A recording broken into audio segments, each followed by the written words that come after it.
ఇవాళ నిన్ను ఎంక్వైరీకి పిలిస్తే 55 కోట్లు అప్పడంగా నీ అయ్యా సొత్తు అని చెప్పి అకౌంట్లోకి వెళ్ళి ట్రాన్స్ఫర్ చేసినందుకు నిన్ను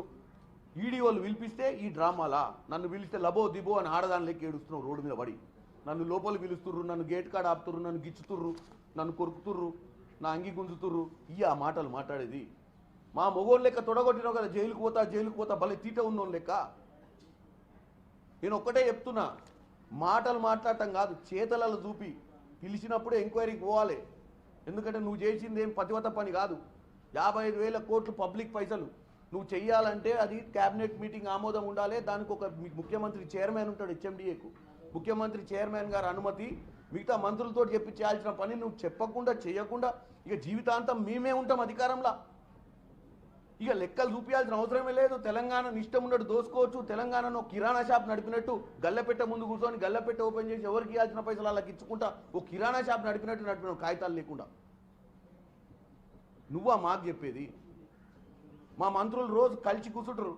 ఇక పోతే చిల్లర సోషల్ మీడియాలో కూర్చున్న మంత్రులు లేవలేదంటాడు ముఖ్యమంత్రి గారు వస్తే అరే ముఖ్యమంత్రి ఆయన నిజాం నవాబ్ కాదు వచ్చి రాగానే కాళ్ళకు దండాలు పెట్టడానికి అందరు లేచి మంత్రులు ఎమ్మెల్యేలు మీ అయ్య కట్ట పెట్టించుకునే అలవాటు ఉండే రేవంత్ రెడ్డి ఒక సామాన్య కుటుంబం నుంచి వచ్చిన వ్యక్తి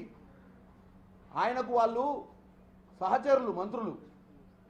వాళ్ళను కూడా ముఖ్యమంత్రి స్థాయిగానే ఆలోచించుకుంటాడు ఆయన మీ లెక్క మంత్రులు అంటే ఇంటికాడ చెప్రాసులు లెక్క కాదు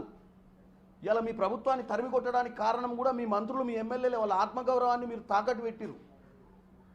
ఇవాళ మనుషులకు కావాల్సిన ఆత్మగౌరవం ఇవాళ మా మంత్రులకు లేచి నిలబడాల్సిన అవసరం లేదు లోపల మర్యాద ఉంటే చాలు పని చేయాలన్న చిత్తశుద్ధి ఉంటే చాలు నీ దరిద్రపు సోషల్ మీడియాలో ఈ వీడియోస్ అన్ని రిలీజ్ చేయించి ముఖ్యమంత్రి మీద మర్యాద లేదు ఎవరో ఏదో సందర్భంలో ఏదో సభలల్లో ముఖ్యమంత్రి గారి పేరు మర్చిపోయారు ఎవరో సినిమా యాక్టర్ ముఖ్యమంత్రి గారి పేరు మర్చిపోయాడు ఇవన్నీ చూస్తుంటే నువ్వే చేయిస్తున్నావు అయింది అనిపిస్తుంది ఏదో విధంగా ముఖ్యమంత్రిని డిమోరలైజ్ చేయాలని ముఖ్యమంత్రిని ఏదో విధంగా తెలంగాణ ప్రజల ముందు చిన్నతనం చేయాలన్న పిచ్చి ఆలోచనతో నువ్వు చేస్తున్నట్టు అనిపిస్తుంది ఎవడా తెలుగు మాట్లాడాలి పెట్టినోడికి బుద్ధి లేదా యాంకర్ అనేటోడికి చదువు రాదా యాంకరింగ్ చేసే వాళ్ళకు తెలుగు రాష్ట్రాలలో ముఖ్యమంత్రి తెలియనోడు యాంకర్ కూడా అవుతాడా ఇవాళ మనం చిన్న దాంట్లోనే ఇట్లా కాగితం రాసుకొని వచ్చి చదువుతున్నాం ఒక ఎంపీ గుండి నేను ఒక యాంకర్ ఒక ముఖ్యమంత్రి వచ్చినప్పుడు ఏ ముఖ్యమంత్రి వచ్చిందో తెలియకుండా చదువుతాడా దీని వెనక ఏదో కుట్ర ఉందని నాకు అనిపిస్తుంది కేవలం రేవంత్ రెడ్డి గారిని చిన్న చూపు చూపించాలని రేవంత్ రెడ్డి గారు చేసేటువంటి బ్రహ్మాండమైన కార్యక్రమాలను తిప్పికొట్టే ప్రయత్నంలో విఫలం కావడంతో ఇలాంటి చిల్లర ఆలోచనలు వచ్చేటువంటి వ్యక్తి ముఖ్యంగా కేటీఆర్ లాంటి వానికి ఇట్లాంటి చిల్లర ఆలోచనలు వస్తాయి ఎందుకంటే ఏదైనా జరగకముందు ఆడ జరిగిందో లేదో 2 సెకండ్లలో మొత్తం లక్షల మందికి దోషిండు అబ్బా చూడు చక్కదనం అని తెలంగాణ ప్రజలు అర్థం చేసుకోవాలి మీలో ఒక సామాన్య మనిషికి వచ్చినటువంటి ముఖ్యమంత్రిని మీకోసం అహర్నిశలు గత 12 నెలల్లో 10 దినాలు కూడా మీకు కనపడకుండా పోని ముఖ్యమంత్రిని 10 సంవత్సరాల్లో 10 దినాలు కూడా ఫామ్ హౌస్ నుంచి బయటకు వచ్చి సెక్రటేరియట్ రాని ముఖ్యమంత్రిని మీరు చూసుకోవాలి కష్టపడే వ్యక్తి మీద అపవాదాలు వచ్చినా నిందలు వచ్చినా ప్రజలు తిప్పికొట్టాల్సిన అవసరం ఉంది 50 మందిని 100 మందిని వార్ రూమ్ అని పెట్టుకొని వీడియోలన్నీ పంప్ చేసుకుంటా మళ్ళీ వీడియోకి వీళ్ళే కంటెంట్ జనరేట్ చేసుకుంటా వీళ్ళే షార్ట్ వీడియోలు తీసుకుంటా మూసీ నది మీద కొంతమందిని పెట్టి డ్రామాలు చేయించి మూసీ నదిని ప్రక్షాళన కాకుండా ఆపడం ఎక్కడ మంచి కార్యక్రమం అయితే అక్కడ కొంతమందిని పంపించి డ్రామాలు చేయించడం ఈ డ్రామారావుకు మంచి పేరే పెట్టిరు కరెక్ట్గా ఈ డ్రామారావుని ఇక నుంచి డ్రామారావు అనే పిలవాలి డ్రామాలకే పనికొస్తాడు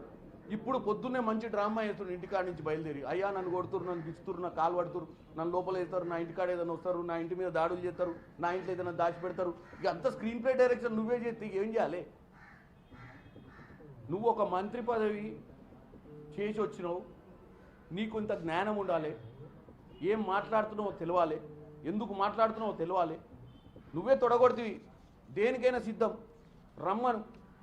వచ్చి చెప్తా అవసరమైతే లోపల తొయ్యమని అంటివి ఇప్పుడు ఎందుకు పోయి మరి తోపించుకో